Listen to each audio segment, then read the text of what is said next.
Communication, marketing, recrutement. Vos besoins ont des solutions vidéo avec Décideur TV, le studio.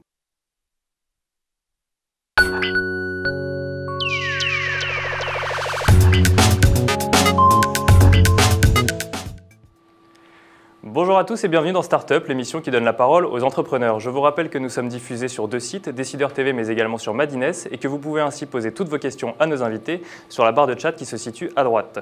Aujourd'hui, une émission dans l'air du temps puisque nous allons parler du Made in France, gage de qualité pour certains, stratégie marketing pour les autres ou réel engagement. Nous allons voir pourquoi certains entrepreneurs choisissent de fabriquer 100% français. Nous allons voir ça tout de suite dans le Talk Startup.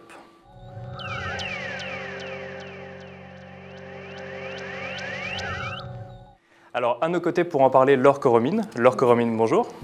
Alors, vous êtes cofondatrice de La Trotteuse et Compagnie. La Trotteuse et Compagnie s'est lancée fin 2013, donc c'est tout récent, mais vous allez pouvoir nous expliquer comment on fait quand on est entrepreneur pour se lancer dans le Made in France. Vous fabriquez des montres. Nous allons voir une capture d'écran du site à l'écran. Alors, avant d'aller plus loin, est-ce que vous pouvez nous rappeler d'où viennent vos produits ?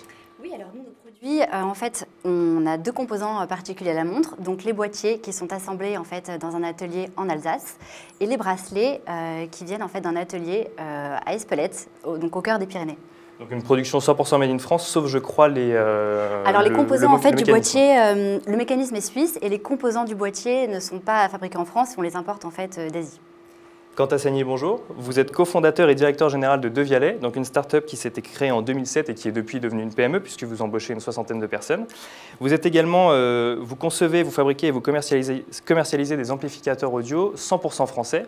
Et donc ces amplificateurs ont la particularité d'avoir une technologie hybride. Est-ce que vous pouvez nous en dire un peu plus ? Alors donc c'est une technologie, c'est une vraie invention. C'est la technologie qui mêle de l'analogique et du numérique et qui pour la première fois permet d'amplifier un son sans créer de bruit, de distorsion. Et donc, on a vraiment l'impression d'avoir les artistes devant soi quand on écoute avec un Devialet.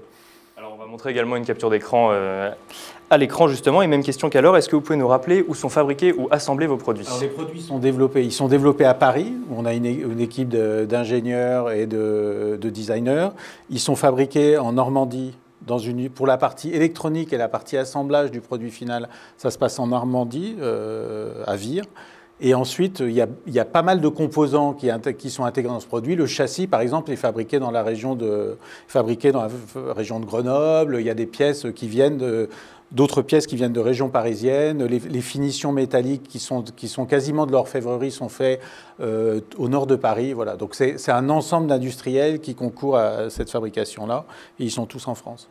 Alors, donc, deux productions 100% ou presque 100% Made in France. Laure, première question, vous avez décidé de vous positionner sur le Made in France. On a même vu tout à l'heure sur la capture d'écran le logo fabriqué en France sur votre site internet. Oui. Pourquoi ce choix ? Alors en fait pour nous, il s'agissait de proposer un vrai gage de qualité en fait à travers la fabrication française. Ça n'avait pas de sens vraiment pour nous en fait de promouvoir des montres de grande qualité et de les fabriquer en fait en Asie. Donc voilà, nous on tenait pas spécifiquement avant tout à faire du Made in France. On voulait avant tout proposer des montres de très grande qualité, innovantes, parce qu'en fait aujourd'hui avant La Trotteuse et Compagnie, il n'y avait pas de montres Made in France en fait sur notre gamme de prix, donc entre 150 et 300 €. Oui, voilà, c'est ça. Donc c'était aussi. Et donc c'est un gage de qualité, c'est également un argument marketing ou pas du tout ? Alors c'est un argument marketing. Après pour nous c'est pas non plus un argument massu parce qu'il ne suffit pas d'agiter le drapeau Made in France pour vendre à tout va nos produits. C'est vrai que certains consommateurs sont sensibles à la fabrication française. D'autres peuvent être parfois un peu rebutés par les prix qui sont du coup bien plus élevés. Donc en fait pour nous, oui, c'est un avantage dans la mesure où on peut sensibiliser les consommateurs en fait, à ce gage de qualité qu'est le Made in France. Quentin, même question, ça fait depuis 2007 que vous produisez 100% français. Pourquoi ce choix du Made in France ? On le fait pour des raisons stratégiques. Enfin, il n'y a rien de pire que les modes dans le domaine stratégique. On le fait pour des raisons stratégiques. Devialet, c'est 58 brevets. On vend 95% de notre production internationale. Donc, c'est pas pour, en l'occurrence, la valeur du Made in France sur des produits électroniques de ce type-là n'est pas forcément considérable. Donc, c'est vraiment pour des raisons stratégiques. D'abord, c'est pour arriver à aller vite dans nos développements. C'est-à-dire, quand on travaille avec des industriels qui se trouvent prêts, on est capable d'aller beaucoup plus vite.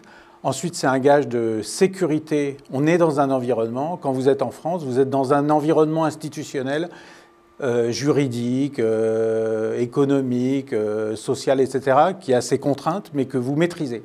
Et donc pour nous, c'est un gage de qualité, de maîtrise de notre environnement.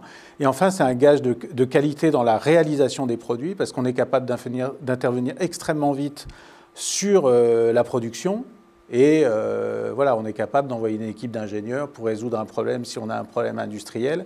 Quand vous travaillez avec des usines qui se trouvent très loin, à une demi-journée d'avion, tout est beaucoup plus compliqué. Et de fait, vous devez avoir des équipes de développement là-bas. Et nous, on veut absolument que le développement et que le cœur de la valeur ajoutée soit développé ici en France, où on a des ingénieurs de très haute qualité. Donc garantie, sécurité, mais également réactivité via la courte distance.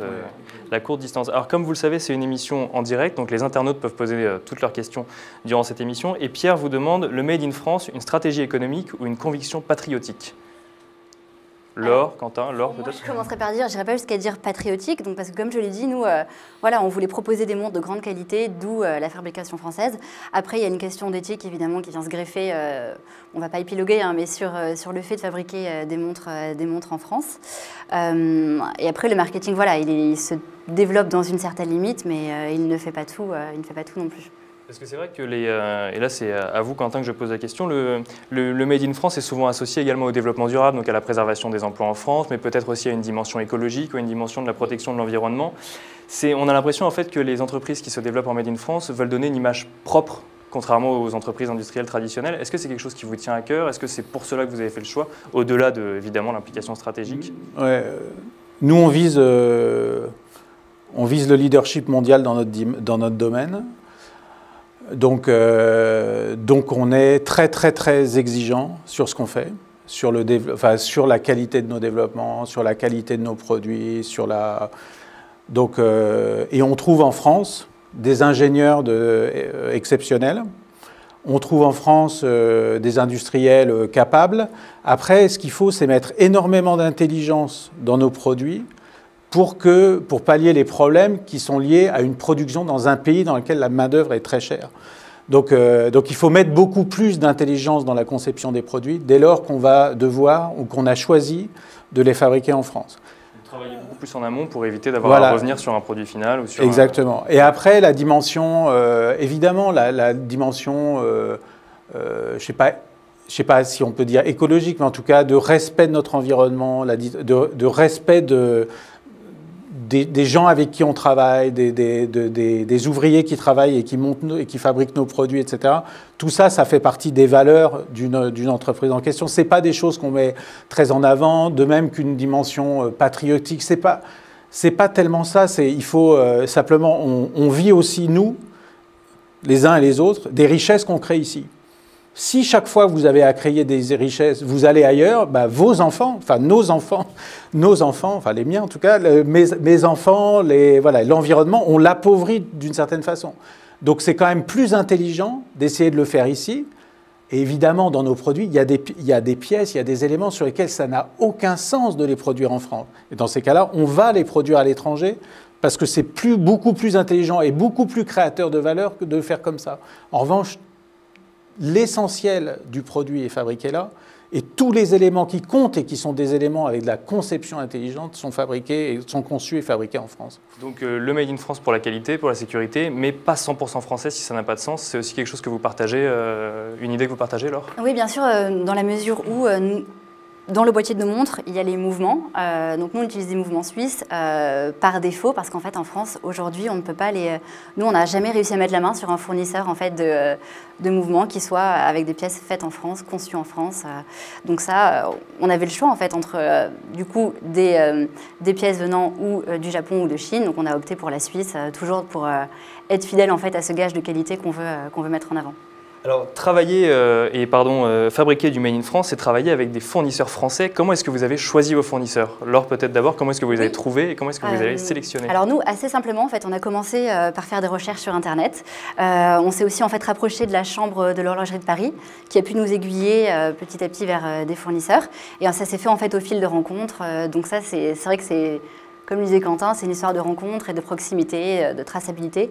Nous, comme on travaille en flux tendu en fait, pour notre production, on est en rapport constant avec tous nos fournisseurs. Et c'est vrai que voilà, là, ça se fait sans barrière de la langue, sans décalage horaire et sans... C'est plus simple pour les négociations. C'est plus simple pour tout, oui. Culturellement, on est évidemment très proche, donc ça se fait dans l'ensemble de manière beaucoup plus fluide. Et vous, Quentin, on parlait de recherche et développement et donc de travail en amont. Comment est-ce qu'on trouve des ingénieurs pour monter une société en France? Où est-ce qu'on les cherche et comment est-ce qu'on négocie avec eux pour les emmener dans l'aventure entrepreneuriale qu'on veut créer? En France, il y a des très bonnes écoles d'ingénieurs qui forment des très bons ingénieurs. Après, on a un produit et un projet qui est extrêmement excitant. Donc on arrive à séduire des gens qui en général sont déjà dans d'autres sociétés. On embauche aussi des jeunes en stage qu'on forme et qui rejoignent l'équipe. Ça n'a jamais été un énorme problème. On a même eu un ingénieur qui était rentré chez De Vialet et qui a été débauché par un grand groupe américain qui est parti en Californie pour travailler chez eux.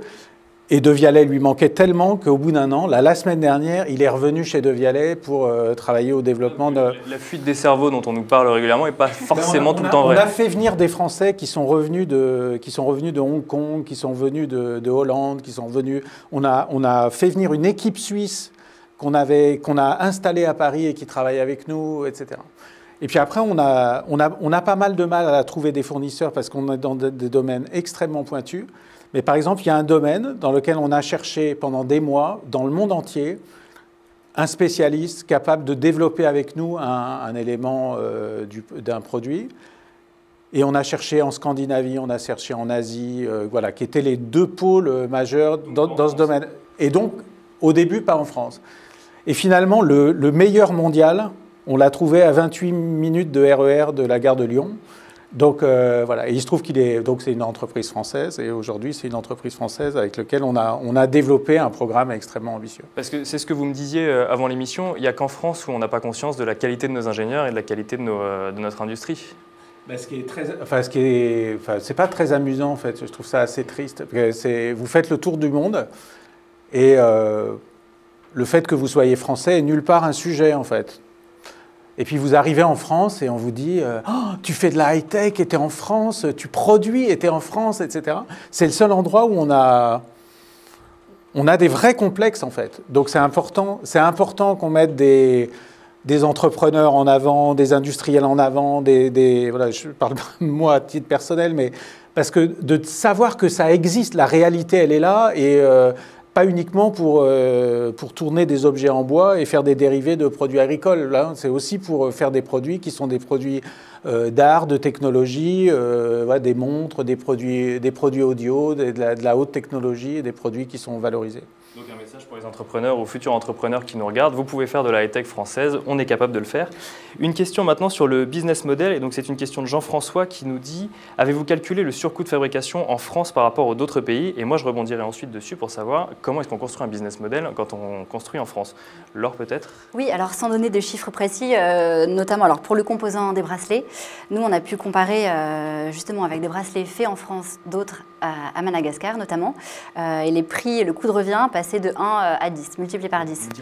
Multiplié par 10 pour ce composant-là. Donc évidemment, oui, c'est beaucoup plus cher de fabriquer en France, ça c'est évident. Donc après, ce qu'il faut faire, c'est trouver en fait un bon équilibre entre les marges, nous, le prix de vente, l'image de marque ensuite, et le marketing qu'on peut faire en se basant là-dessus. Et comment on fait alors? On réduit les marges ou on justifie le prix à un prix plus élevé? Alors nous, on préfère justifier le prix en sensibilisant justement par notre communication l'écart de prix qui peut rebuter certains, parce qu'évidemment, sinon après, l'entreprise ne peut pas être pérenne avec des coûts aussi élevés. Quentin, vous aussi, vous avez remarqué un écart de prix élevé entre l'Asie et la France? Je crois que d'autres régions du monde, c'est pas forcément limité à l'Asie. Quand on est sur les parties électroniques du produit, les écarts en coût de production sont des machines extrêmement automatiques, c'est des procédés qui sont mondialisés. On est de l'ordre de quelques pourcents, de l'ordre de 5% maximum. Mais là, le problème de sécurité, pour nous, on est prêt à mettre 5% de plus pour sécuriser la qualité de nos réalisations et d'éviter qu'il y ait des fuites de nos technologies en dehors de France. Après, sur d'autres aspects, c'est vraiment une question de conception. C'est-à-dire que si vous passez d'un produit qui est usiné, par exemple, à un produit qui est injecté, un produit qui est usiné va coûter beaucoup plus cher à fabriquer qu'un produit injecté. On n'a pas toujours le choix d'usiner ou d'injecter, donc il faut qu'on soit extrêmement intelligent dans la façon de concevoir des produits pour avoir des technologies injectées dans lesquelles on va avoir des coûts de production avec une différence entre l'Asie et la France, par exemple, qui sera relativement faible. Et encore une fois, il faut mettre beaucoup d'intelligence dans le produit. Et après, quelle est l'industrie automobile leader dans le monde? C'est l'industrie allemande. L'Allemagne n'a pas une réputation d'avoir une main-d'œuvre pas chère. Ils font ce que dit Laure, c'est-à-dire ils valorisent leurs produits en faisant que ces produits soient plus attractifs. C'est-à-dire que c'est des produits dans lesquels on a envie de mettre plus d'argent. On a envie de mettre plus d'argent dans ce bracelet-là, dans cette mécanique-là, parce qu'elle est soignée, parce qu'on y a mis plus de valeur. Et on est prêt à dépenser plus d'argent pour ça. Et on a raison, parce qu'au final, le produit est mieux. Donc on fabrique des produits qui sont des produits à forte valeur ajoutée. C'est des produits qu'on veut vendre à des prix relativement élevés, c'est-à-dire qu'on veut vendre à prix valorisants et pas se battre sur de la production à très bas coût, quoi. C'est des différences de stratégie par rapport à d'autres acteurs. Et alors justement, ces produits à forte valeur ajoutée, vous les vendez en France ou vous les vendez à l'étranger? 95% hors de France. Et vous pensez que c'est dû à la marque France, à la qualité France, ou c'est peut-être dû tout simplement à votre entreprise? Clairement,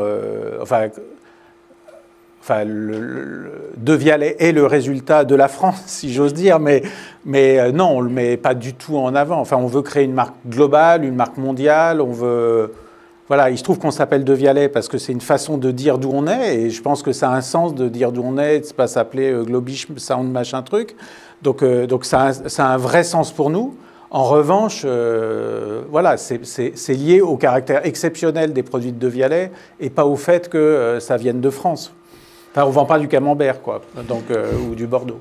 Laure, vous ne vendez pas du camembert non plus, vous vous êtes lancé très récemment, mais est-ce que vous avez l'intention un jour de vous adresser à l'international et de vendre justement cette montre 100% française, à 95% française à l'international? Oui, nous ça fait partie de nos objectifs. Alors pour l'instant, c'est vrai qu'on vend majoritairement nos produits en France, tout simplement parce que ce marché, c'est celui qui est à portée de main, c'est celui qu'on connaît le mieux. Après, oui, on a des ambitions plus internationales. On sait notamment par certains de nos distributeurs, donc notamment les petits Frenchies, qu'il y a une vraie demande, notamment au Japon et en Chine, pour les produits français, au-delà du champagne et des parfums. Donc, les Français sont demandeurs l'international est demandeur de produits français, et à vous entendre, en plus, on peut tout à fait créer une entreprise high-tech en France et à coûts qui ne sont pas forcément plus élevés qu'ailleurs. En tout cas, à condition d'intégrer le fait que les différences de coûts existent. Alors on va passer maintenant à la deuxième rubrique. On va parler de sport avec Gym League dans la rubrique Money Time.